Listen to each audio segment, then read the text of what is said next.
लाडकी बहीण योजनेसाठी अजित पवार मैदानात उतरल्याचं दिसतंय। मुख्यमंत्री लाडकी बहीण योजनेबाबत त्यांनी एक व्हिडिओ ट्विट केलाय। राज्यातील महिलांसाठी अर्थमंत्री अजित पवार यांच्याकडून संदेश देण्यात आला आहे। व्हिडिओमधून लाडकी बहीण योजनेच्या जनजागृतीचा प्रयत्न त्यांनी केलाय।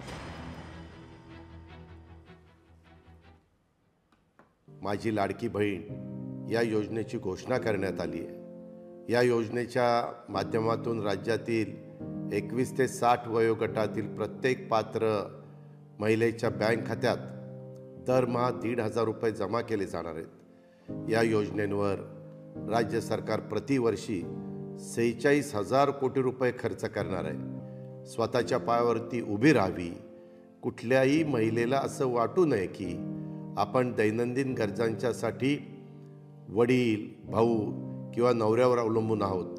त्यामुळेच ज्यावेळी माझी लाडकी बहीण योजनेचा विचार करतो तेव्हा मला ही योजना म्हणजे महिलांच्या सक्षमीकरणाच्या दृष्टीनं टाकण्यात आलेलं अत्यंत क्रांतिकारी पाऊल वाटतं। हे जे सगळं होत आहे हे इलेक्शनच्या समोर होत आहे।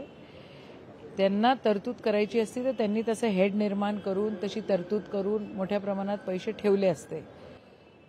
लोकसभेमध्ये जे काय झालं त्या अनुषंगानं पॉप्युलर घोषणा पॉप्युलर बजेटिंग हे करायचं त्यांनी ते केलं आणि तिथे नाही ठेवलेले आहेत त्याच्यासाठी पैसे हे आता सिद्ध झालेलं आहे। या सगळ्या गोष्टी आपण जर बघितल्या तर असं लक्षात येतं की महिला सक्षम झाला पाहिजे याच्याकडे लक्ष नाही।